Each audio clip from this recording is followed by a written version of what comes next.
treatment.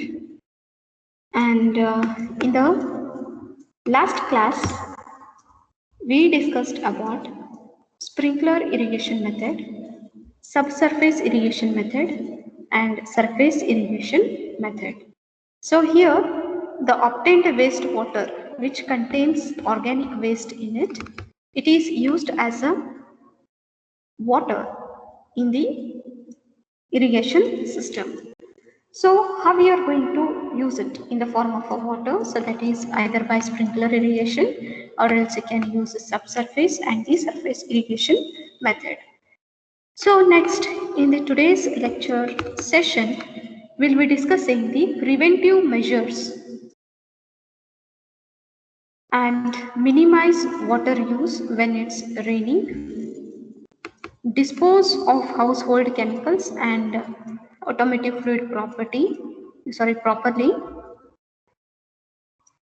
household drains or curbside storm drains, and avoid planting trees and shrubs near the household sewer lines. So today we'll be discussing all these concepts. So if sewage is applied continuously on a piece of land, porous or voids of the soils are filled up or clogged. Generally, what happens, the sewage waste or the sewage is nothing but it is the waste which contains the waste from the water closets, toilets, latrines, etc. So these waste, it contains some colloidal particles or the suspended particles in it, so which will be in the organic form. When this sewage water, when it is distributed continuously on the surrounding the area, so as in the previous lecture we have discussed that the sewage water is used in the irrigation system. If this water containing some minute particles in it, if it is continuously distributed on the surface of the land, then what happens? The voids. So what do you mean by voids? Voids are nothing but these are the openings.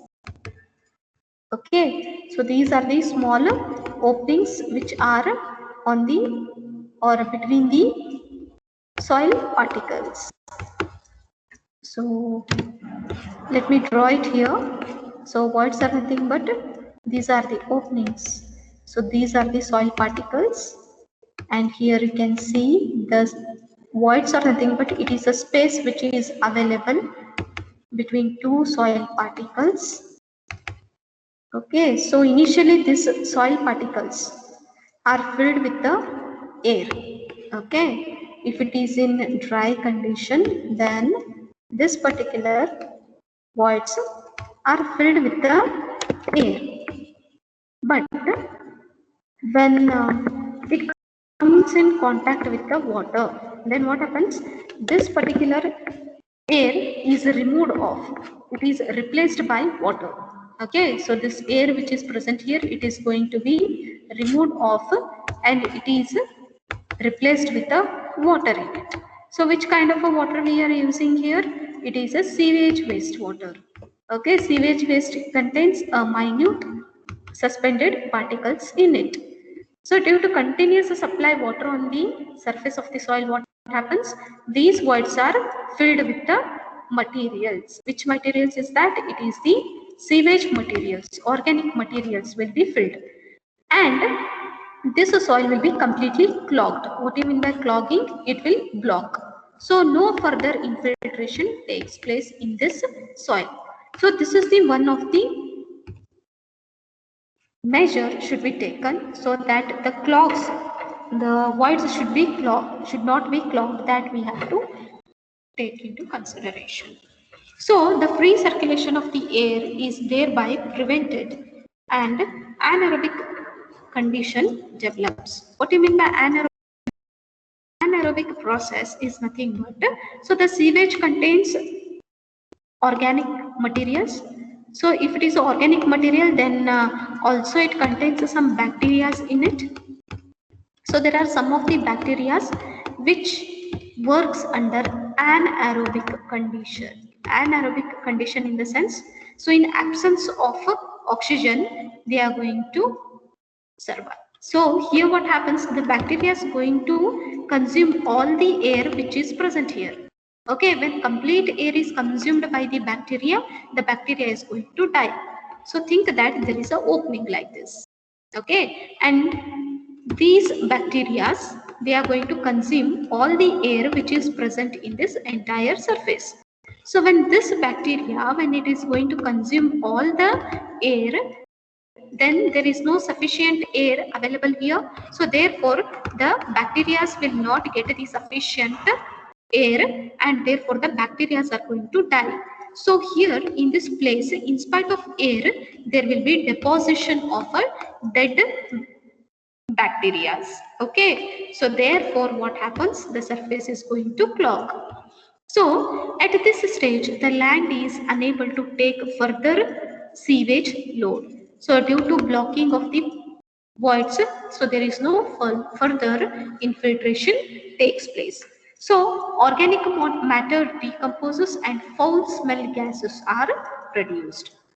So here on this surface of the land, since the voids are completely packed, so no further infiltration takes place. Now this sewage water, it will be standing on the surface of the ground because there is no infiltration of water. So therefore this particular area will smell very badly. Okay, so it is going to give some offensive smell, or a foul smell gases are produced in it. So this phenomena of soil are known as a sewage sickness of land. So sickness is nothing but, it is sick is nothing but when a man, if he is ill, okay, then we say that he is sick. Okay, so therefore sewage sickness of land will also takes place. So this particular land will be not working and it is smell very badly. So in order to prevent, so there are some preventive measures are there. Now how you have to prevent these kind of things which are going to happen on the surface of the ground. In order to prevent sewage sickness of land, the following preventive measures may be adopted. So now which is that methods? One is alternative arrangement. There should be an ample provision of extra land so that land with the sewage sickness can be given the desired rest. Alternatively, sewage should be disposed of by some other method when sewage farms are taken rest. So we should have an alternate land. So think that you are going to apply some sewage water to this particular land. Now this land has fallen sick. So now you should not supply the water for this area. Instead of that, you should supply the sewage water to the another land. So we are going to call it as an alternative. Okay. So alternative method. So if this falls sick, then you are going to apply the sewage water for the next land. Okay. Until and unless this particular land recovers. Okay, so when it is going to recover, when you are going to loosen the soil, when we are going to lose the soil, until and unless, so this will be in the same condition. And next you are going to apply the sewage water to the next land.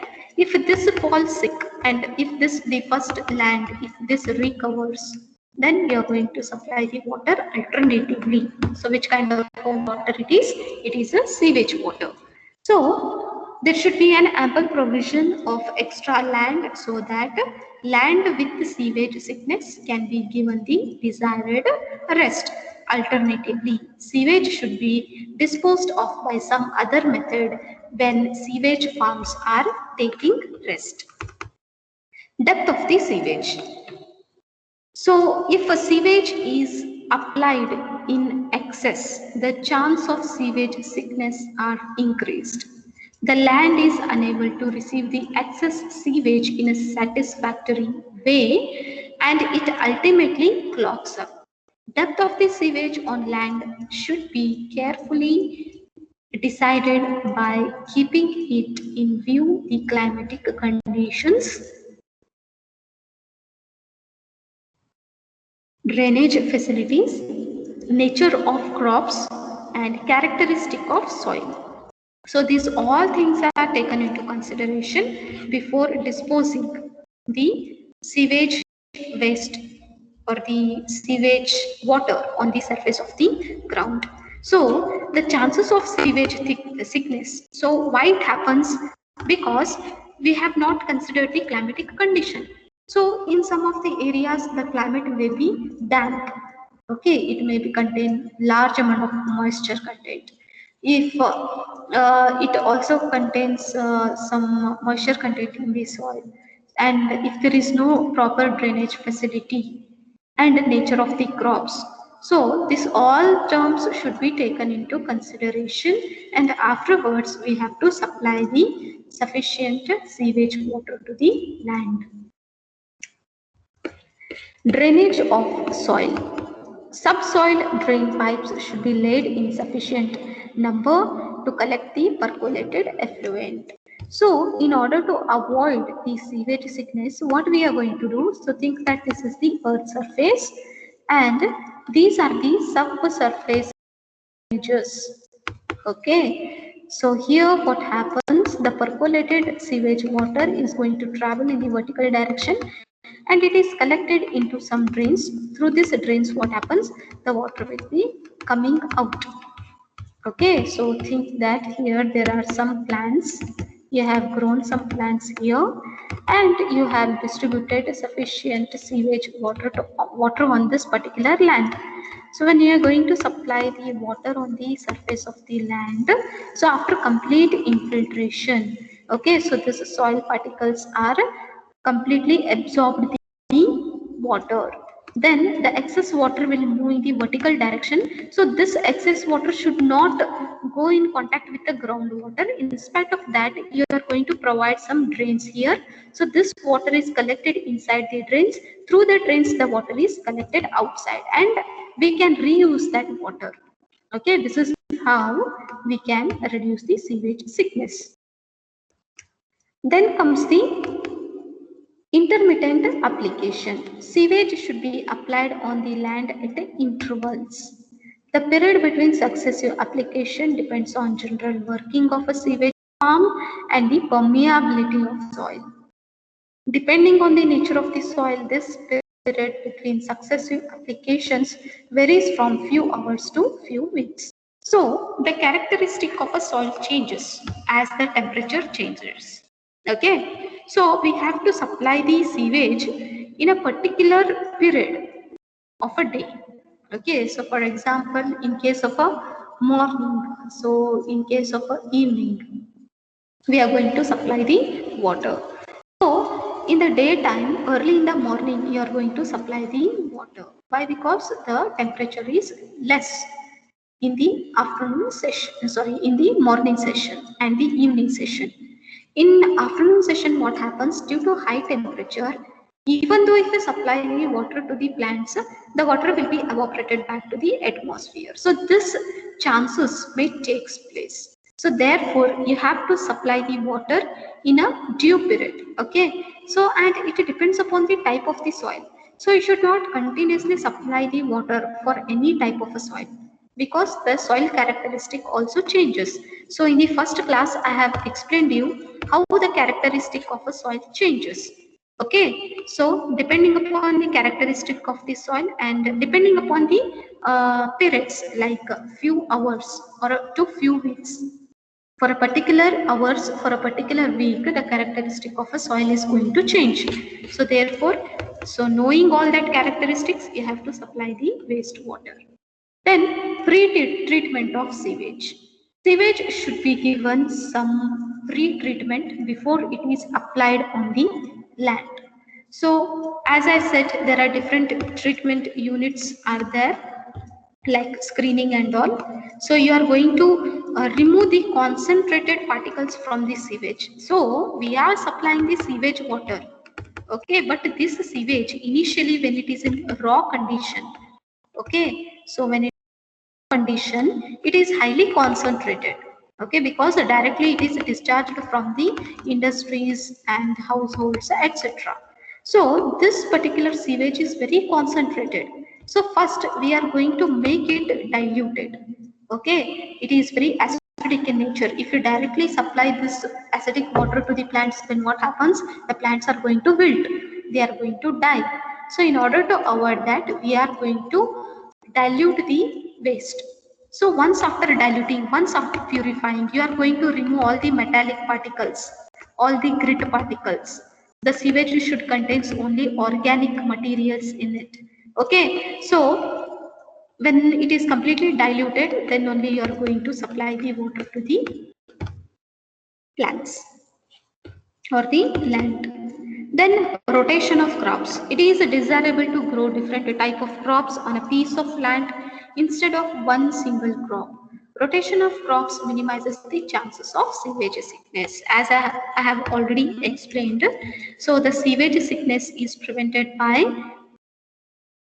loosening the soil. So when you are going to lose the soil, so when you are going to loosen the soil, when you are going to sow it, okay, sorry, when you are going to plow it. So when you have grown some same plants, okay, so you are going to do some different activities like you are going to supply the water, you are going to walk on the surface area when at the time, so till the time from sowing till harvesting. So many activities are done on the surface of the land. Due to that, what happens? This particular land, it will be compacted. Okay, so we have to lose this soil. How we are going to lose it? By plowing the soil. Once you plow the soil, what happens? The soil will become loosened and it will be free from sewage sickness. It is like a medicine. When you fall sick, if you are given some medicine, then only you can overcome that illness. So this is the one of the method by which we can prevent the soil sickness. And treatment to land, how the land is treated. The land affected by sewage sickness should be properly treated before it is put up in use again.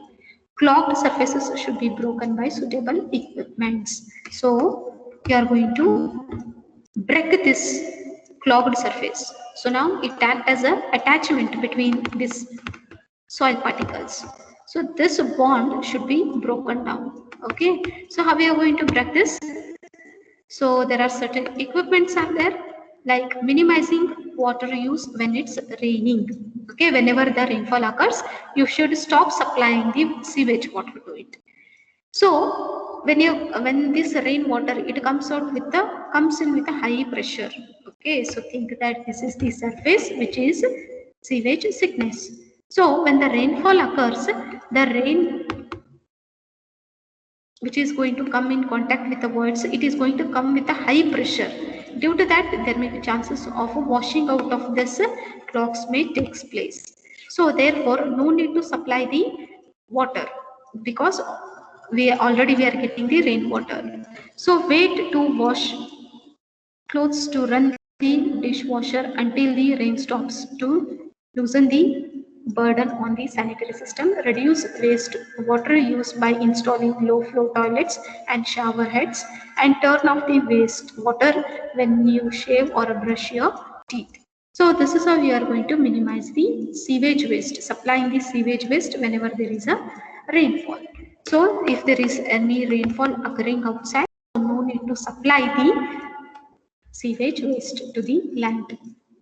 Then dispose of household chemicals and automotive fluid properly, not down household drain or curbside storm drains. Anything you put down sinks and storm drains can end up in local creek in the bay or ocean.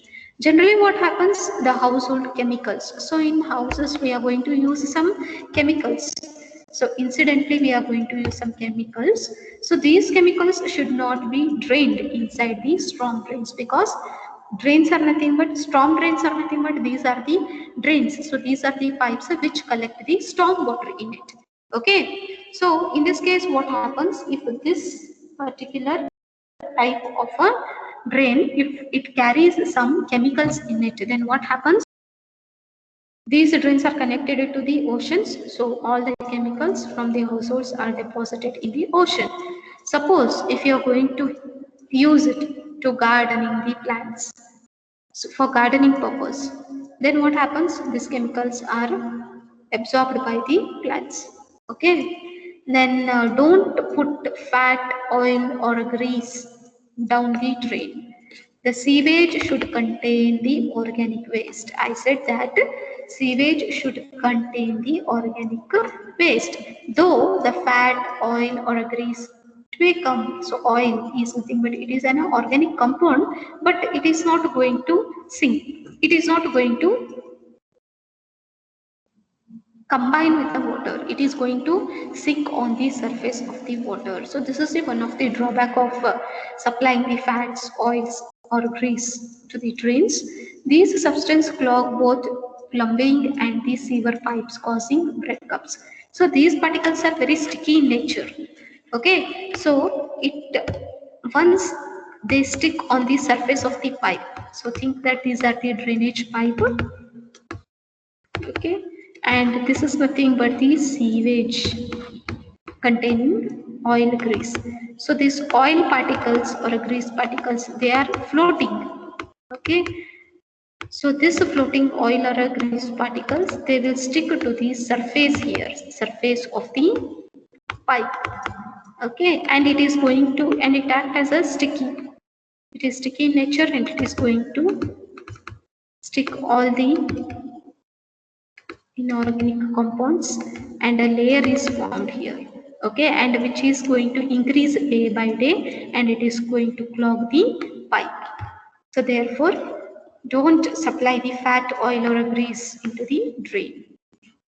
Pour cooled fats, oils and grease into a can with a lid, or mix it with an absorbent material such as cat litter and put it in the trash.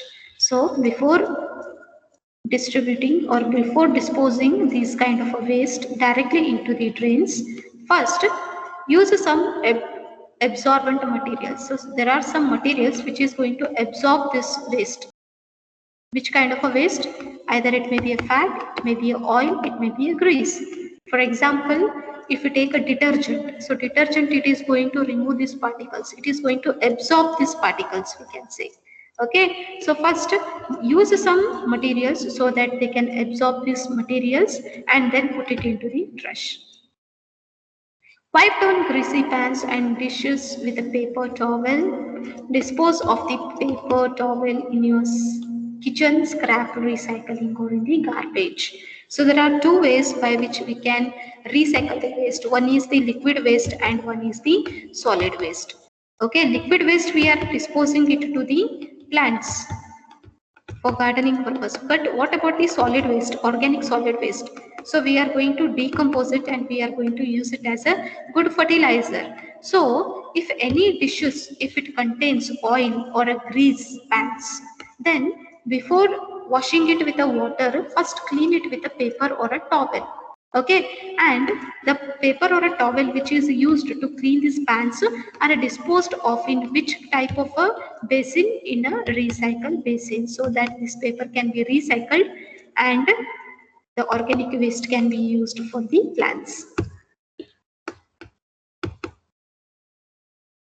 Don't use hot water or the garbage disposal to wash grease down the drain. Water cools through the pipes, causing the grease to harden into the clogs further along in the sewer pipes.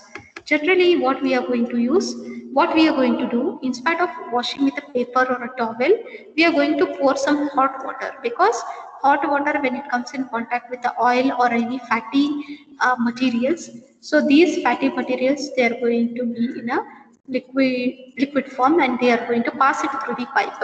So as the water passes through the pipe, the water is going to cool.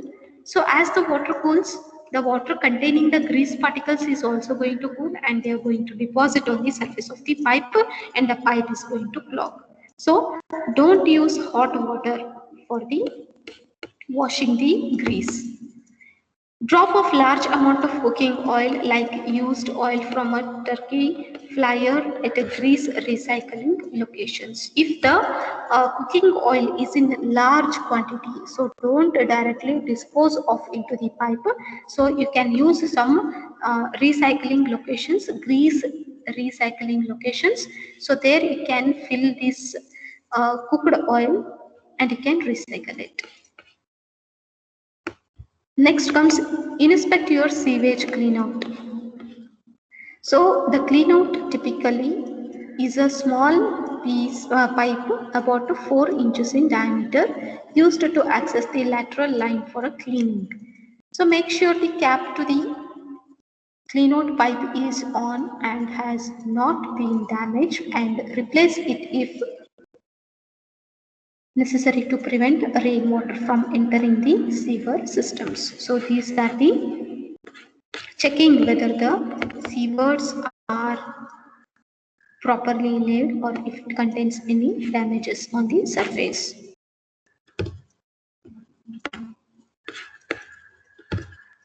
Next, have your household sewer line inspected and replace it if necessary, or urge your landlord to do so. A lateral line connecting the pipes in your house to the main city sewer pipes. Lateral lines are often old and frequently cause sewer breakups or some blockages or tree roots. So call your local department of a public works for more information on local grants or loans to help cover the cost. So generally what happens, these plant roots, so they may penetrate inside the pipe and they are going to damage the pipe and they are going to block the pipe. So these are the things that generally happens. So make sure that you are going to check all the sewer pipes once or twice in a year to avoid the blockage of the pipe. Then avoid planting trees and shrubs near your household sewer lines. As I said, the plant's roots having a tendency to penetrate inside the ground. So if it comes in contact with the pipelines, so they can easily penetrate, they are going to make some cracks on the pipes, they can easily penetrate inside the pipe and they are going to break the pipe. So therefore don't plant the trees or shrubs near the sewer lines. Eliminate any connections between your storm sewer pipes and sanitary sewer pipes. Disconnect downspouts and sump pumps if they are connected to the sanitary sewer pipes or systems.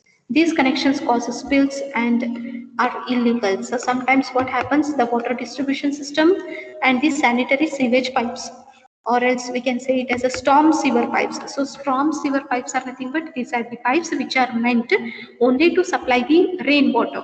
Sanitary sewage pipes are nothing but these are meant only to distribute the sewage water. So they should not come in contact, because storm water they are going to be contributed to the rivers or oceans, or sometimes we can say we can use it as a rainwater harvesting also.